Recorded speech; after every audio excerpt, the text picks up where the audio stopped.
I'm adopted, and my biological mother was 17, and so was my biological father.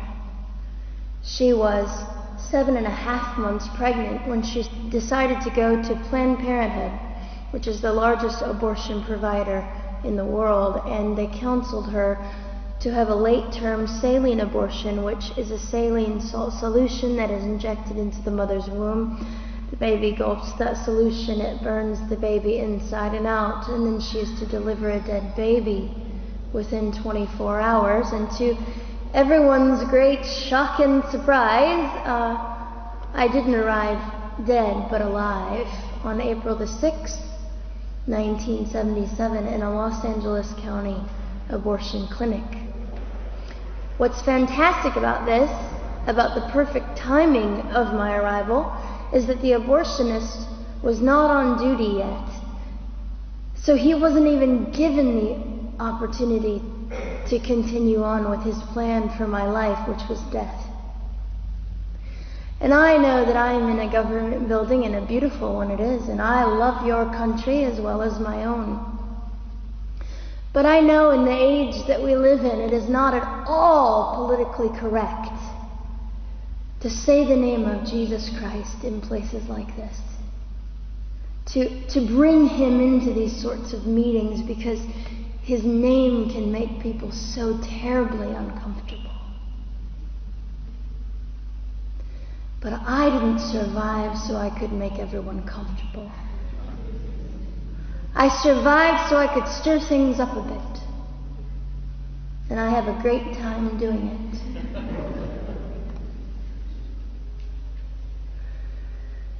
And so I was delivered alive, as I've already said, after 18 hours. I should be blind, I should be burned, I should be dead.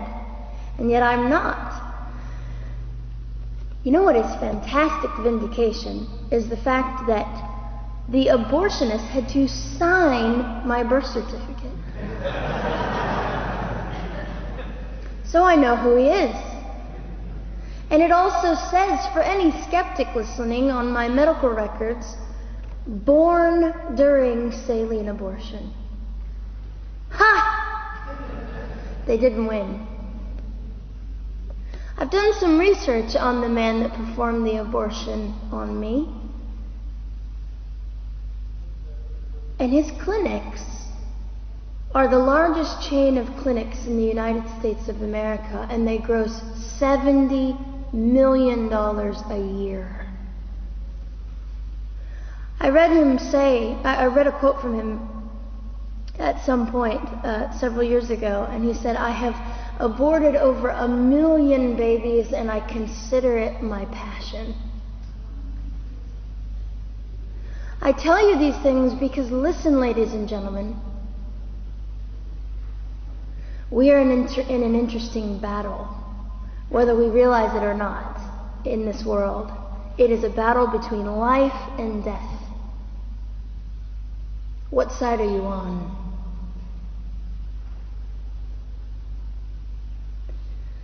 So a nurse called an ambulance and had me transferred to a hospital, which is absolutely miraculous. Generally, the practice at the time, and up until 2002, was, in my country, was to end the life of an abortion survivor by strangulation, suffocation, leaving the baby there to die, or throwing the baby away.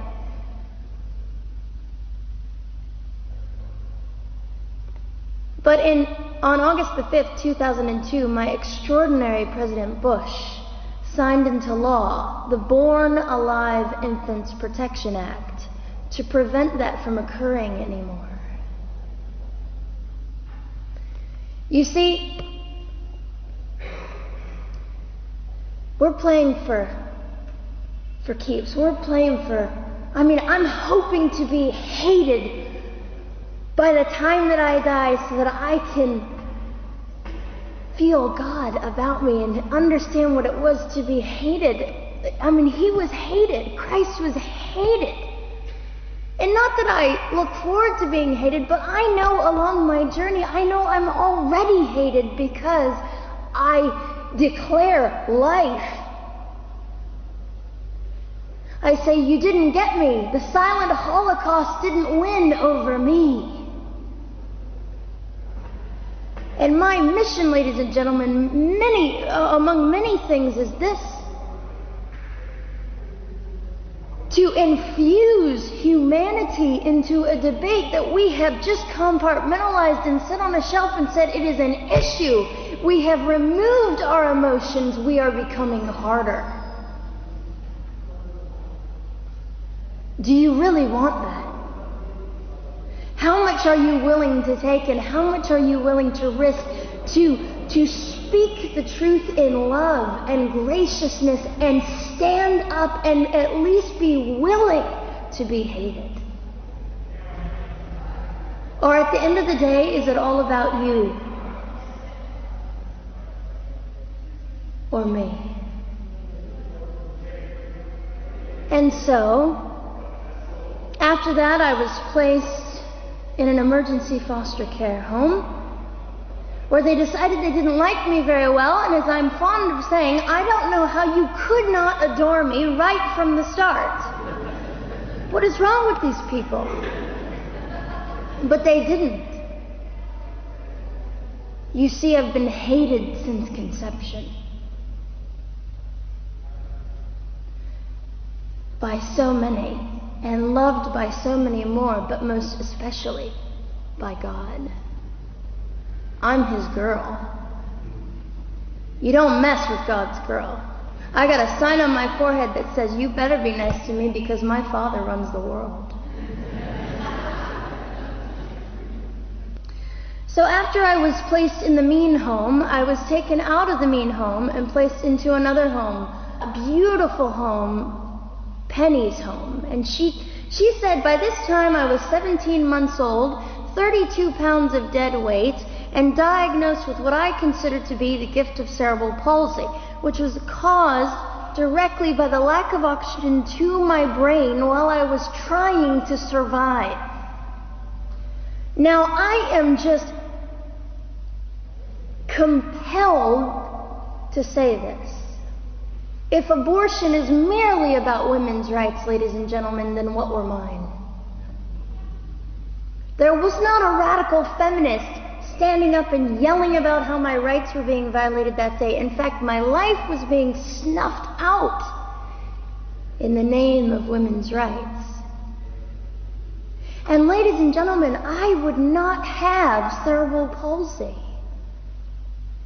had I not survived all of this. So when I hear the appalling, disgusting argument that we should have abortions because the child just might be disabled,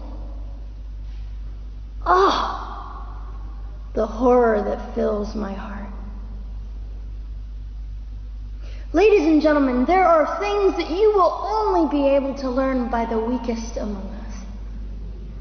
And when you snuff them out, you are the one that loses. The Lord looks after them, but you are the one that will suffer forever. And what arrogance, what absolute arrogance, and it has been an argument for so long in this human place that we live, that the stronger should dominate the weaker, should determine who lives or dies. The arrogance of that. Don't you realize that you cannot make your own heart beat? Don't you realize that all the power that you think you possess, you really possess none of it? It is the mercy of God that sustains you, even when you hate him.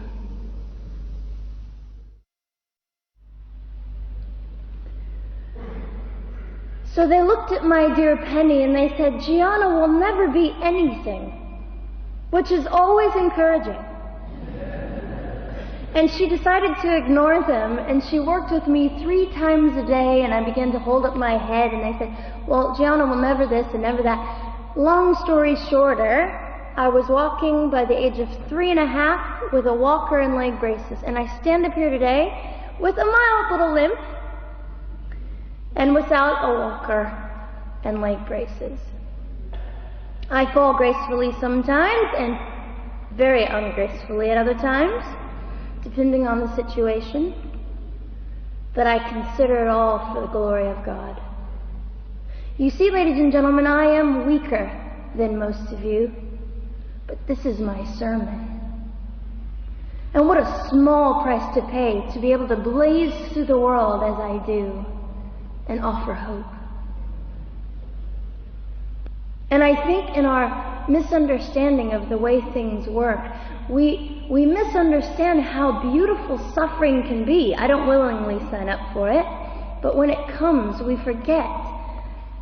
We forget that God is in control and God has a way of making the most miserable thing beautiful.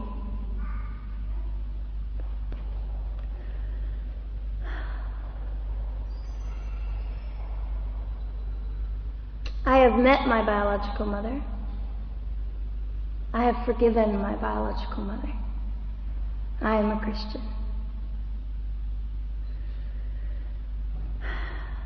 She's a very broken woman. She came to an event I was having 2 years ago, showed up unannounced, and said, "Hello, I'm your mother." And it was a very difficult day. And yet, while I was enduring all of this, you'll probably think I'm silly, but I was sitting there and I was thinking, I don't belong to you. I belong to Christ. I'm his girl, and I'm a princess. So no matter what you say, in all your anger and brokenness and rage, it's not mine to keep. It's not mine to carry, and I won't. I was saying all this inside.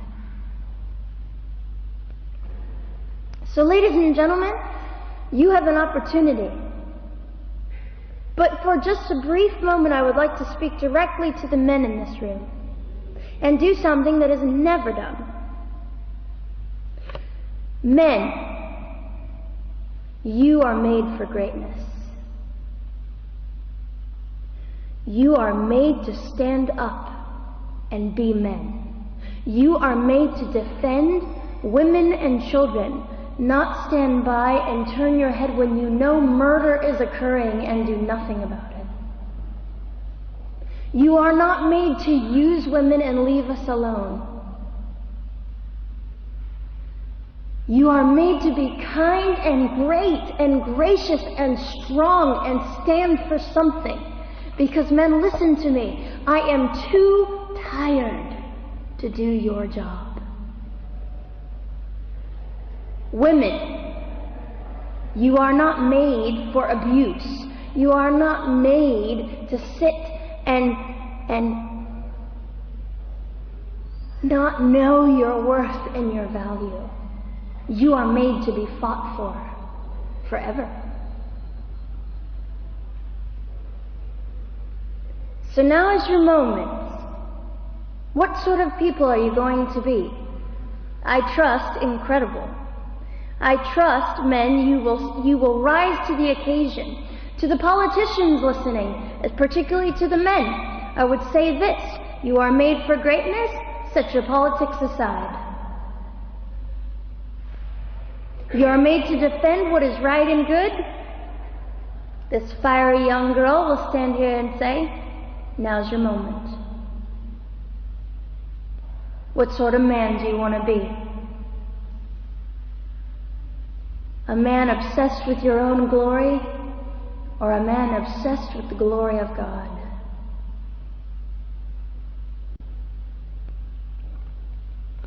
I'll just end with this.